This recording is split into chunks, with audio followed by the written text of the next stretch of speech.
Hey guys, welcome to resource point. आज अभी हम लोग डिस्कस करेंगे वीज़ एंड ऐसी करंट अफेयर्स जो कि हमारी जुलाई मंथ की है। तो आज हम लोग यहाँ पे कल्चर की लेसन देखने वाले हैं, तो चलिए स्टार्ट करते हैं। और एक छोटी सी न्यूज़ जो कि है वीज़ा नाइस टेस्ट सीरीज से रिलेटेड। टेस्ट सीरीज़ यहाँ पे अभी भी आपकी ऑन है, तो अगर आप लोग को लास्ट मोमेंट में भी अगर यहाँ पे सॉल्व करनी है तो ज़रूर आप लोग आकर यहाँ पे ज्वाइन कर सकते हो। लास्ट 20 डेज़ में 20 टेस्ट अगर आप लोग सॉल्व करते हो तो आपकी कॉन्फिडेंस बहुत ही ज़्यादा बूस्ट होगी, आपकी रिविजन भी बहुत बेटर तरीके से हो सकती है। तो इसके लिए ज्वाइन करना है तो डिस्क्रिप्शन बॉक्स में जो ईमेल आईडी है उसमें आप लोग को मेल करना होगा। चलिए आगे बढ़ते हैं अब हम लोग। तो जुलाई मंथ की कल्चर की टॉपिक देख लेते हैं, वर्ल्ड हेरिटेज टैग। तो रिसेंटली यहाँ पे ककातिया रुद्रेश्वर टेम्पल, जिसको यहाँ पे रमप्पा टेम्पल भी कहते हैं, और धोलावीरा को यहाँ पे इंस्क्राइब किया गया है किसके तहत, तो यूनेस्को वर्ल्ड हेरिटेज लिस्ट में। तो इसी के साथ आप लोग देख लो कि 2 साइट्स है, अब यहाँ पे 2 साइट्स इंक्लूड हो गया। इट मीन्स कि यूनेस्को वर्ल्ड हेरिटेज लिस्ट में टोटल हमारे देश से 40 साइट्स इंक्लूड हो गए। और इसमें 3 कैटेगरी होती है, एक होता है कल्चर, सेकंड होती है नेचुरल एंड थर्ड होती है यहाँ पे मिक्स्ड।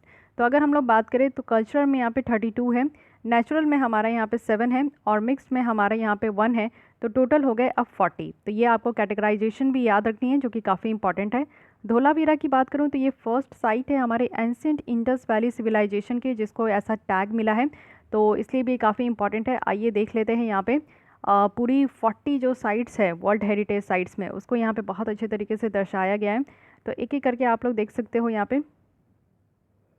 तो ये है ग्रेट हिमालयन नेशनल पार्क, ठीक है। मैं 40 रिवाइज करा देती हूँ, इसको बार बार आप देखोगे तो ही आपको याद रहेगा। ग्रेट हिमालयन नेशनल पार्क है और ये आपका हिमाचल प्रदेश में है। उत्तराखंड से अगर हम लोग देखें तो Nanda Devi and valley of flowers national park है। उसके बाद सिक्किम से अगर हम लोग देखें तो ये है कंचनजंगा नेशनल पार्क।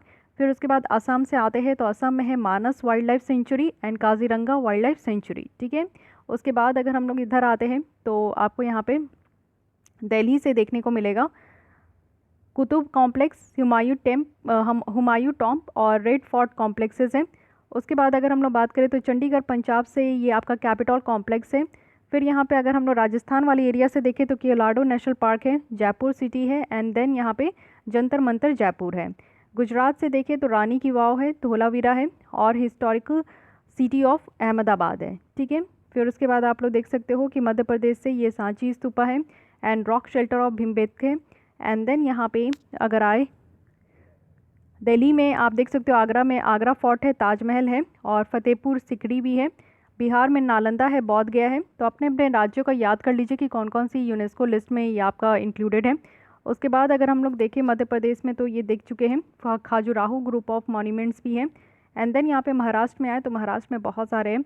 सबसे पहले है Victorian and art deco ensembles of Mumbai, Elephanta cave से छत्रपति शिवाजी यहाँ पे टर्मिनस है, एलोरा केव से एंड देन यहाँ पे आपका अजंता केव से एंड देन यहाँ पे अच्छा ये चंपानेर भावागढ़ आर्कोलॉजिकल पार्क, ये आपको गुजरात वाले एरिया में देखने को मिलेगा। एंड देन यहाँ पे आते हैं तेलंगाना में जो कि ककाटिया रुद्रेश्वर टेम्पल है। तो ये याद रखना है कि अभी ये तेलंगाना की यहाँ पे मिली है ककाटिया रुद्रेश्वर टेम्पल एंड गुजरात का ये धोलावीरा है, ठीक है। उसके बाद आप देख सकते हो यहाँ पे महाराष्ट्र और कर्नाटक के बॉर्डर में है, ये है चर्च, यहाँ पे ये गोवा का है, ठीक है। तो church and convent of Goa. उसके बाद हम्पी है एंड देन यहाँ पे पटाडल है, ये कर्नाटक का आपको देखने को मिलेगा। फिर उसके बाद नीचे आते हैं, यहाँ पे आपका तमिलनाडु में है चोला टेम्पल एंड देन यहाँ पे महाबलीपुरम, फाइन। उसके बाद अगर हम लोग यहाँ पे देखें वेस्ट बंगाल में तो वेस्ट बंगाल में आपका सुंदरबन नेशनल पार्क है, उड़ीसा की सन टेम्पल है। तो ये हो गई टोटल 40 जो कि यूनेस्को की वर्ल्ड हेरिटेज साइट्स में लिस्टेड है। तो अभी न्यूज़ में जो है उसके बारे में तो आप लोग को देखना ही है, लेकिन समटाइम्स यूपीएससी आपके लिए क्वेश्चन टफ करने के लिए क्या करती है कि पीछे की जाकर क्वेश्चन पूछ लेती है, ठीक है। हिल्स ऑफ राजस्थान और हिल्स फोर्ट आप देखो तो जैसलमेर हिल है, उसके बाद रैंथमबोर फोर्ट है और ये गैगरॉन फोर्ट है, कुंभलगढ़ फोर्ट है, चित्तौड़गढ़ फोर्ट है। माउंटेन रेलवे ऑफ इंडिया अगर हम लोग देखें यहाँ पे तो कलका शिमला रेलवे है, दार्जिलिंग हिमालय रेलवे है एंड नीलगिरी माउंटेन रेलवे है, ठीक है। तो इस तरीके से ध्यान रखना है। चलिए आइए आगे देखते हैं कि क्या यूनेस्को टैग का क्या मतलब है। अगर यहाँ पे ये सारे जितने भी साइट्स है उसको इंक्लूड किया गया तो इसका क्या मतलब है। इसका मतलब होता है कि देखिए किसी भी अगर साइट्स को इंक्लूड कर दिया जाता है यूनेस्को के वर्ल्ड हेरिटेज साइट्स में तो इसकी नेशनल और इंटरनेशनल टूरिज्म जो है वो बढ़ जाती है और इसका हिस्टोरिकल जो साइट्स है इन सारे राज्यों में तो वो भी यहाँ पे प्रिजर्व रहता है। साथ ही हाई नंबर ऑफ़ टूरिस्ट जो है वो ऑटोमेटिकली ट्रांसलेट हो जाती है बेटर एमिनिटीज़ में। यहाँ से आप देखो कि जो भी अगल बगल के कम्युनिटीज़ होते हैं उनको ज़्यादा मनी अर्न करने का यहाँ पे ज़रिया मिल जाता है, क्योंकि उस सारे जगह पे अगर टूरिस्ट आएंगे तो वो छोटी मोटी अपनी दुकानें लगा लेते हैं कुछ कुछ बेचने का, तो बाहर से टूरिस्ट अगर घूमने आते हैं तो वो ज़रूर खरीदते हैं। तो यहाँ पे कम्युनिटी की भी वेलबिंग हो पाती है। एक बार साइट अगर यहाँ पे वर्ल्ड हेरिटेज लिस्ट में अगर इंक्लूड हो जाता है तो प्रेस्टीज यहाँ पे देखने को मिलेगा, जिससे कि अवेयरनेस भी यहाँ पे निकल कर आती है और सिटीजन्स भी जो है ये सारे जगहों को जानने लगते हैं, ठीक है। और हेरिटेज को प्रिजर्व करने के लिए गवर्नमेंट भी सामने निकल कर आती है। कंट्री जिसमें कि आप देखो कि इनको फिनेंशियल असिस्टेंस भी दिया जाता है। हमारे देश में 40 साइट्स इंक्लूड किए गए, तो इट मीन्स कि हमारे देश में सरकार को फिनेंशियल असिस्टेंस दी जाएगी यूनेस्को के द्वारा, और ये कहा जाएगा कि इसको प्रिजर्व करें।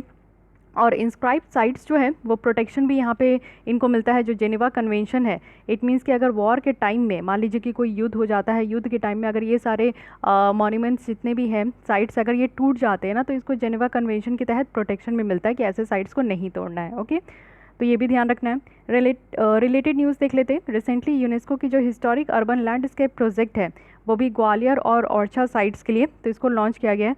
ग्वालियर जो कि 9th सेंचुरी में इस्टेब्लिश किया गया था, और यहाँ पे गुर्जर प्रतिहार के द्वारा यहाँ पे देखिए इतने सारे रूलर हैं जिनके द्वारा यहाँ पे इसको रूल किया गया था। ग्वालियर को यहाँ पे पैलेसेस और टेम्पल्स के लिए जाना जाता है, जिसमें कि one of the most famous है सास बहू टेम्पल, ठीक है। ओरछा की बात करूँ तो ये बुंदेलखंड रीजन जो MP में है वहाँ पर ये पाया जाता है। फेमस स्पॉट अगर इस टाउन में देखें तो राजमहल है, जहांगीर महल है, तो ये सारे महल है, इसको याद रखनी है। अगर हम लोग देखें हिस्टोरिकल अर्बन लैंडस्केप प्रोजेक्ट का क्या सिग्निफिकेंस है, तो इससे जो अर्बन हेरिटेज है साइट्स के सिटीज़ के, तो वो इन्हेंस होती है। साथ ही साथ यहाँ पे आपका एक अच्छा खासा इनिशिएटिव लाया जाता है, जिससे कि स्मार्ट सिटीज़ इनिशिएटिव निकल कर आए। केमिकल ट्रीटमेंट जो हिस्टोरिक स्पॉट्स है उसको भी यहाँ पे अच्छे तरीके से किया जाएगा। यूनेस्को भी यहाँ पे बेस्ट मेजर्स और रिसोर्सेज सजेस्ट करती है कि किस तरीके से ये सारे साइट्स को प्रिजर्व करके रखना है, बेटर इसको बनाना है, ठीक है। और भी रिलेटेड न्यूज़ है, ये देख लेते हैं। ये है Liverpool pool was removed from world heritage list. तो यूके का है ये लिवरपूल, तो इसको अब हटा दिया गया है। और जो यहाँ पे डिसीज़न लिया गया है ये आप लोग देखो कि बेटर तरीके से वो यहाँ पे कंजर्व हो चुका है, प्रोटेक्ट हो चुका है, तो इसलिए इसको हटा दिया गया है। और इसमें प्लान है कि इसको न्यू फुटबॉल स्टेडियम भी बनाया जाएगा। तो लिवरपूल को ये आपका इंक्लूड किया गया था इस लिस्ट में 2004 में, और ये वन ऑफ द वर्ल्ड की मेजर ट्रेडिंग सेंटर थी 18th और 19th सेंचुरी में, तो इसलिए इसका हिस्टोरिकल इंपॉर्टेंस बहुत ज़्यादा है। अब ये ओनली 3rd लोकेशन रह चुका है जिसको कि यहाँ पे वर्ल्ड हेरिटेज स्टेटस दिया गया है। अरेबियन यहाँ पे आप देखो कि सेंचुरी इन ओमन है, और एल्बे वैली इन जर्मनी है, जो कि इसके अलावा 2 है जो कि यहाँ पे वर्ल्ड हेरिटेज साइट्स की जो स्टेटस थी वो लूज़ कर चुकी है। तो सबसे पहला तो लिवरपूल है यूके का, उसके अलावा ओमन का ये है, इसको भी बाहर निकाल दिया गया है। उसके बाद जर्मनी का ये आपका एल्बे वैली है, इसको भी बाहर निकाल दिया गया है। तो ऐसा नहीं है कि एक बार वर्ल्ड हेरिटेज साइट्स में अगर नाम इंक्लूड कर दिया जाए तो दोबारा इसको बाहर नहीं कर सकते, बाहर भी कर सकते हैं। और ये 3 यहाँ पे साइट्स बाहर हो चुकी है, एक यूके की है, एक दूसरी जर्मनी की है, 3rd यहाँ पे ओमन की है। Fine, coming to the next topic जो कि है रुद्रेश्वर टेम्पल। तो रुद्रेश्वर टेम्पल जो कि आपको यहाँ पे तेलंगाना में देखने को मिलेगा, अभी इसको इंक्लूड किया गया है वर्ल्ड हेरिटेज साइट्स में। तो थोड़ा डिटेल तो इसके बारे में जानना ही चाहिए, ठीक है। यहाँ पे आप देखो कि इंजीनियरिंग इनोवेशन का यूज़ किया गया। इट मीन्स कि फ्लोटिंग ब्रिक्स है यहाँ पे आपकी, जो कुछ यहाँ पे आपको देखने को मिलेगा कि कुछ पत्थर है, ईंट वगैरह है जो कि फ्लोट करते हैं। सैंडबॉक्स फाउंडेशन है, मटेरियल सिलेक्शन यहाँ पे नॉलेज वगैरह है। तो काफ़ी यहाँ पे इंजीनियरिंग टेक्नोलॉजी के थ्रू इसको बनाया गया है। साथ ही इसकी कंस्ट्रक्शन जो स्टार्ट की गई थी उस समय जो वहाँ के शासक थे रेचाल रुद्र, उनके द्वारा ये आपका जो है ये आपका कंस्ट्रक्शन स्टार्ट किया गया था। और साथ ही साथ ये 40 साल पहले यहाँ पे स्कल्पचर जो यहाँ पे रमप्पा है उनके द्वारा ये आप देखो बनाया गया है। ये सैंड स्टोन टेम्पल है, इट मीन्स कि ये सैंड से बनाई गई है। और साथ ही साथ ये डेडिकेटेड है किसको, तो रामालिंगेश्वर स्वामी यानी कि शिव को ये आपका डेडिकेटेड है। रमप्पा जो कि मेन शिव टेम्पल है वो भी लार्जर वॉल्ड टेम्पल कॉम्प्लेक्स में, जिसमें कि बहुत सारे स्मॉलर टेम्पल्स और स्ट्रक्चर्स आपके इंक्लूड है। अब ये जो यहाँ पे सैंड बॉक्स फाउंडेशन कहा गया है, तो ये क्या टेक्निक है, एक्चुअली इस टेक्नोलॉजी को यूज़ करके सर्टेन एरिया जो है उसको डगअप किया गया है, उसमें आपका मट्टी भरा गया, सैंड भरे गए और फिर उसके बाद ये स्ट्रक्चर को जो है टॉप में कंस्ट्रक्ट किया गया है। इट मीन्स कि ये बहुत ज़्यादा जो है गहराई में था, तो इस तरीके के स्ट्रक्चर्स को यहाँ पे बहुत मुश्किल से सैंड वगैरह इसको भर के ऊपर करके इस स्ट्रक्चर को बनाया गया है। तो स्ट्रक्चर जो बिल्ड है वो सैंड बॉक्सेस में है और ये एक फाउंडेशन किया गया है जो कि सिस्मिक वेव वगैरह जो जनरेट होता है अर्थक्वेक वगैरह से, तो ये सैंड जो है उसको एब्जॉर्ब कर लेगी। इट मीन्स कि ये भी आप समझ सकते हो कि ऐसा इंफ्रास्ट्रक्चर कंस्ट्रक्ट किया गया था उस समय जो कि ये आपका डिजास्टर रेजिलिएंट इंफ्रास्ट्रक्चर है। अर्थक्वेक वगैरह भी आएगी तो इस टेम्पल पे कोई भी इसका इफेक्ट देखने को नहीं मिलेगा। तो ये काफ़ी इसकी एक कह सकते हैं कि आई कैची इसकी एक कैरेक्टरिस्टिक है, तो इसको याद रखना है। ये टेम्पल जो आपका बना है ये 6 feet high star shaped platform पे ये बना है, ठीक है। साथ ही साथ पिरामिडल विमान आपको देखने को मिलेगा। एक सेकेंड ये देख लीजिए, ये आपके साउथ की टेम्पल में ये आपको विमान देखने को मिलता है इस तरीके का। ये विमान है, पिरामिडल विमान है। यहाँ पे ये हॉरिजेंटली स्टेप्ड टावर होते हैं, ऐसे ऐसे आपका बनाया जाता है। तो ये तो आप जानते ही हो, द्रविडन स्टाइल और नगारा स्टाइल आप लोग पढ़ ही चुके होंगे। और साथ ही साथ अगर हम लोग बात करें तो यहाँ पे जो टेम्पल के चैम्बर होते हैं इसको यहाँ पे शिखारम से क्राउन किया गया है और इसको सराउंड किया गया है प्रदक्षिणा पथ से, ठीक है। उसके बाद आपको यहाँ पे मार्को पोलो के बारे में पता होना चाहिए। मार्को पोलो, इंडिया में मार्को पोलो जो है वो यहाँ पे दोनों तमिलनाडु और केरल के द्वारा ही यहाँ पे आप देखो कि इनको रोका गया था। इस टाइम पे क्या होता था कि लोग जो है काफ़ी कम ही कपड़े पहनते थे, लेकिन जो राजा महाराजा होते थे ना वो काफ़ी तरीके के ज्वेलरी वगैरह पहनते थे। और साथ ही साथ इनके द्वारा आप देखो कि जैन मॉन्क्स की सिंपल लाइफस्टाइल भी जो है वो इसको लिखते थे। मार्को पोलो प्रेस करते थे रुद्रमणि जो देवी रूल थी उनको, काफ़ी ज़्यादा ये मानते भी थे। इनके द्वारा the travel of Marco Polo ये भी लिखा गया था। और ठीक है, इतना मार्को पोलो का आपको याद रखना है, ठीक है। चलिए आइए ककातियास के बारे में समझ लीजिए, क्योंकि ककातियास के टाइम पे ही आपको देखने को मिला तो क्वेश्चन इससे भी बन सकते हैं, ठीक है। तो ककातियास जो थे वो पॉलिटिकल सक्सेसर थे किसके, कल्याण चालुक्यास के। और साथ ही साथ ककातियास की बात करें तो along with Hoysala and Yadavas, उनके द्वारा वो खुद को रूलर कहते थे, यानी कि इंडिपेंडेंट ऑफ द चालुक्यास के जो वो खुद को ही शासक मानने लगे थे। ककातिया जो है ईस्टर्न डेक्कन जो रीजन है उसको ये रूल किए थे। और आज के डेट में आपको ये कौन सा जगह देखने को मिलता है, तो तेलंगाना और आंध्र प्रदेश इस एरिया में आपको देखने को मिलेगा। कुछ कर्नाटक और सदर्न जो उड़ीसा है उसके क्षेत्र को भी इन्होंने शासन किया था। साथ ही इनकी कैपिटल जो थी वो उरुगोलू थी, और आज के डेट में इसको अब हम लोग वारंगल कहते हैं। इंपॉर्टेंट रूलर अगर ककातिया डायनेस्टी के देखें तो प्रोलार सेकेंड है, ये फर्स्ट इंडिपेंडेंट रूलर थे ककातिया डायनेस्टी के। फिर रुद्रदेव हैं, तो रुद्रदेव काफ़ी इंपॉर्टेंट थे। साथ ही साथ रुद्रदेव को यहाँ पे सक्सीड किया उनके भाई ने जो कि महादेव थे, और महादेव के बेटे फिर यहाँ पे गणपति, ठीक है। तो गणपति के कोई बेटे नहीं थे, और फिर उसके बाद इसको सक्सीड किया गया रुद्रमा देवी के द्वारा, one of the few queens जो कि इंडियन हिस्ट्री में रही है।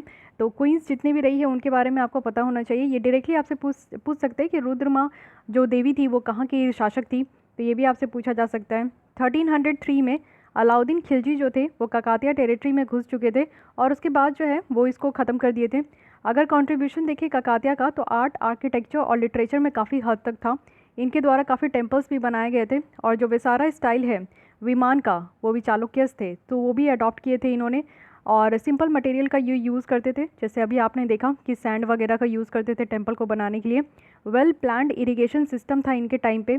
तेलंगाना गवर्नमेंट जो है वो भी यहाँ पे मिशन ककातिया स्टार्ट की है, जिसमें कि आप देखो जो टैंक्स वगैरह थे, इरिगेशन नेटवर्क थे, उसको फिर से रीस्टोर करने के लिए, क्योंकि ककातिया डायनेस्टी जो फेमस था वो अपने जो इरिगेशन सिस्टम थे ना उनके लिए वो फेमस थे कि वो बहुत अच्छे से पानी को सेव वगैरह करते थे। तो वही चीज़ें आज की डेट में तेलंगाना की जो सरकार है वो ककातिया मिशन ककातिया लेकर आई है। तो ये मिशन ककातिया भी आपसे पूछा जा सकता है। तो आप देख सकते हो कि हर एक पॉइंट जैसे जैसे मैं आगे बढ़ते जा रही हूँ आपको ये समझ में आ रहा है कि हर एक चीज़ कितनी इंपॉर्टेंट है कि नहीं। तो आपको हर एक चीज़ को पकड़ के चलना है, समझ के चलना है, याद करते हुए चलना है, क्योंकि इससे कल्चर की क्वेश्चन बनने के चांसेस बहुत ज़्यादा है। साथ ही अगर हम लोग देखें नृत्य रत्नवली ये ऑथर थे, ठीक है। तो यहाँ पे डांसिंग फीमेल फिगर्स जो थी उनसे ये क्राफ्ट किया गया था रमप्पा टेम्पल्स में, तो ये कुछ याद रखनी है। फिर अब हम लोग आते हैं धोलावीरा के बारे में भी देख लेते हैं। तो धोलावीरा जो कि यहाँ पे सदर्न सेंटर आपको हड़प्पन सिविलाइजेशन का देखने को मिलेगा। ये एरिड आइलैंड है, यानी कि सूखा एकदम इस तरीके का आइलैंड आपको देखने को मिलेगा खादिर का, जो कि रन ऑफ कच्छ में ये लोकेटेड है गुजरात वाले रीजन में। इसको जो यहाँ पे डिस्कवर किया गया था ये उस समय के आर्कोलॉजिस्ट जो थे जगतपति जोशी उनके द्वारा 1968 में। धोलावीरा की बात करें तो entire sequence spanning the history of Harappan cities, यानी कि धोलावीरा का नाम सुनते ही हमारे माइंड में जो है वो हड़प्पन सिटीज़ के बारे में ही याद आने लगता है। वो भी अर्ली हड़प्पन टाउन से लेकर प्री अर्बन फेज से लेकर जो हड़प्पन एक्सपेंशन हुआ है वो पूरी तरीके से जो है हमारा धोलावीरा ये काफ़ी ज़्यादा इससे कनेक्टेड है। इंडस वैली सिविलाइजेशन के बारे में समझते हैं। This is again favourite topic of UPSC. तो ये अर्लीस्ट नोन अर्बन सिविलाइजेशन है। सबसे पहले कोई सभ्यता अगर जानी गई तो वो इंडस वैली है, और ये इंडस वैली इसलिए कहते हैं क्योंकि इंडस रिवर पे ये आपका सिविलाइजेशन उस समय ये सभ्यता पनपा था। तो इसको हड़प्पन कल्चर भी कहते हैं, यानी यहाँ पे हड़प्पा था, फर्स्ट साइट था, उसके कारण इसको हड़प्पन कल्चर भी हम लोग कहने लगे। और ये एक ब्रॉन्ज एज सिविलाइजेशन था। 3 डिस्टिंक्ट फेज देखने को मिला, early Harappan phase, mature Harappan phase and then later Harappan phase. ठीक है। 4 कंटेम्प्रेरी अर्बन सिविलाइजेशन की अगर बात करें तो यहाँ पे इजिप्ट, मेसोपोटामिया और चाइना भी थे। साथ ही साथ इंडस वैली सिविलाइजेशन पीपल की बात करें तो वो यहाँ पे ज्योमेट्रिक कैलकुलेशन जानते थे। आप समझ सकते हो कि कब के लोग थे। आज के डेट में हम लोग स्कूल में पढ़ते हैं ये ज्योमेट्रिक कैलकुलेशन, बट ये चीज़ें वो ऑलरेडी जानते थे। मेजरमेंट की स्टैंडर्ड्स भी वो जानते थे। ठीक है। उसके बाद आप देखो कि एक सरप्लस और कॉम्प्लेक्स इकॉनमी थी, ट्रेड वगैरह बहुत अच्छे से करते थे, कमर्शियल लिंक था इनका साउथ इंडियन एशियन से लेकर वेस्ट एशिया तक। और कुछ मेजर साइट्स आप इंडस वैली सिविलाइजेशन की देख सकते हो जो कि मैप में ये शो किया जा रहा है। तो आइए मैं आपको यहाँ पे दर्शन करा ही देती हूँ। और ये आपसे डायरेक्टली पूछ लिया जाता है कॉड डीजी, ये मुझे यहाँ पे याद आ रहा है कि 2018 और 19 में एक कॉड डीजी पूछ लिया गया था, क्योंकि उस समय ये डिस्कवर्ड करके कुछ यहाँ पे कुछ तो यहाँ पे था कि कुछ खोजा गया था यहाँ पे, मुझे एग्जैक्टली याद नहीं आ रहा, बट ये कॉड डीजी पूछा गया था। ठीक है। तो काफ़ी इंपॉर्टेंट है। मोहनजोदारो, यहाँ पे धोलावीरा आप देख सकते हो इसकी लोकेशन। ठीक है। फिर यहाँ पे आपका लोथल है गुजरात में। फिर उसके बाद आप देख सकते हो यहाँ पे राजस्थान वाले रीजन में कालीबंगन है। और फिर यहाँ पे पंजाब वाले रीजन में राखीगढ़ी है, ये भी आप देख सकते हो बानावाली है। हड़प्पा यहाँ पे है, तो हड़प्पा आज के डेट में पाकिस्तान में आपको देखने को मिलेगा। मोहनजोदारो भी पाकिस्तान में, कॉट डीजी भी बाहरी है, और साथ ही साथ चानूदारो भी आपका बाहरी है। यहाँ ये सब पाकिस्तान वाला रीजन है, तो इसलिए इसको याद रखना है। फिर उसके बाद नागेश्वर है जो कि यहाँ पे आपको ये वाले रीजन में देखने को मिलेगा। तो ये सारे रीजन हैं जो कि काफ़ी फेमस है इंडस वैली सिविलाइजेशन की अगर हम लोग बात करें तो। आई होप कि आप लोग हिस्ट्री की जो तमिलनाडु की क्लास 11 की बुक है उसे आपने पढ़ा होगा। मेरी लेसन है यूट्यूब चैनल पे, तो ज़रूर आप लोग इस चैनल पे जाकर उसे देख लीजिए। इंडस वैली सिविलाइजेशन ही यहाँ पे सेकंड चैप्टर था, तो काफ़ी बेटर तरीके से मैं वहाँ पे समझाई हूँ। थोड़ा सा ये मुझे उस समय मैं बाय मिस्टेक इस तरीके से कह दी कि जो इंडस रिवर है वो आपका ओरिजिनेट होता है यहाँ से, और मैं इसका डायरेक्शन उल्टा बता दी थी, जबकि ये आपका जो है इस तरीके से यहाँ पे जो ग्लेशियर है उससे ओरिजिनेट होकर वापस ये यहाँ पे आता है, पाकिस्तान में आता है। बट ये मैं डायरेक्शन अपोजिट बता दी थी, तो कोई बात नहीं, ये मिस्टेक हो जाती है, you should understand it. But चलिए आगे बढ़ते हैं। की फीचर्स हम लोग धोलावीरा की देख लेते हैं। टाउन प्लानिंग थी, यहाँ पे 2 पार्ट आपको देखने को मिलेगा, वॉल्ड सिटी और सीमेंट्री, जो कि वेस्ट ऑफ द सिटीज़ में था। वॉल्ड सिटी थी, दीवार वाली पूरी सिटी ये आपके बनाई गई थी। फोर्टिफाइड कैसल थे, और ये अटैच था फोर्टिफाइड बैली से भी। और सीरीज़ ऑफ रिजर्वायर था। उस समय आप जानते हो ना कि पहले के समय में इस तरीके का जब आप देखोगे तो ऐसे बड़े बड़े आप देखो कि इस तरीके का ईंट का ही बनाया जाता था सब कुछ, बड़े बड़े यहाँ पे आपके लंबे लंबे ये दीवार बनाए जाते थे। तो यही सारी है कि यहाँ पे आप देखो कि टाउन प्लानिंग थी, हर एक जगह पहले प्लान किया जाता था, फिर उसके बाद टाउन बनाई जाती थी। जैसे हमारे देश में आप जयपुर देख लो, जमशेदपुर देख लो, झारखंड का, ये सब प्लान सिटी है। ठीक है, प्लान करके बनाया गया है। वाटर मैनेजमेंट कंजर्वेशन सिस्टम इनका बहुत अच्छा था। 2 सीजनल स्ट्रीम यहाँ पे वाटर प्रोवाइड करते थे, तो पानी की कमी होती थी, लेकिन फिर भी इनको पानी की कमी कभी महसूस नहीं होती थी क्योंकि वाटर मैनेजमेंट बहुत अच्छे से करते थे। आर्टिस्टिक और टेक्नोलॉजिकल एडवांसमेंट आपको देखने को मिलेगा यहाँ पे। और स्ट्रैटेजिक लोकेशन तो है, लोकेशन आपको आइलैंड ऑफ खादिर में देखने को मिलेगा।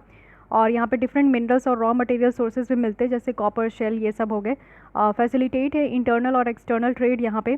साथ ही अदर फीचर्स अगर हम लोग देखें तो कुछ सेटलमेंट्स है, जैसे कि सुरकोटाडा जूनी कुरान जो कि गुजरात का है, ये काफ़ी ज़्यादा कंसिडरेबल इंस्पिरेशंस है जो कि धोलावीरा से यहाँ पे हम लोग को मिलता है। एक स्ट्रैटिफाइड सोशल ऑर्डर है जो कि यहाँ पे डिमॉन्स्ट्रेट किया गया है। वॉल्स वगैरह है जो कि सैंडस्टोन, लाइमस्टोन से बनाए जाते हैं।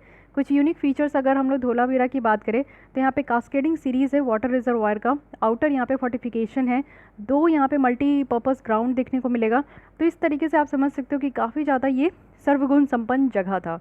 ठीक है, तो आई होप कि आपको ये लेसन अच्छे लगे होंगे। तो यहाँ पे हमारी जो कल्चर है वो कंप्लीट हो गई। नेक्स्ट हम लोग मिलेंगे नेक्स्ट आर्टिकल के साथ। तो आज के लिए बस इतना ही। अगर आपको ये लेसन सब हेल्पफुल लग रहे हैं कोई रिवीजन सीरीज़, तो उसके लिए आप लोग लाइक कर सकते हो, हमारे चैनल के साथ जुड़ सकते हो, क्योंकि जब तक प्रीलिम्स 10 अक्टूबर को है, 9 अक्टूबर तक आप लोग को ये क्विक रिवीजन सीरीज़ आप लोग को मिलते ही रहेंगे। तो जितना रिवीजन आप कर सकते हैं ज़रूर कीजिए, क्योंकि revision is the key to success. Okay, तो मिलते हैं कल हम लोग इसी टाइम पे। आज के लिए बस इतना ही। Thank you.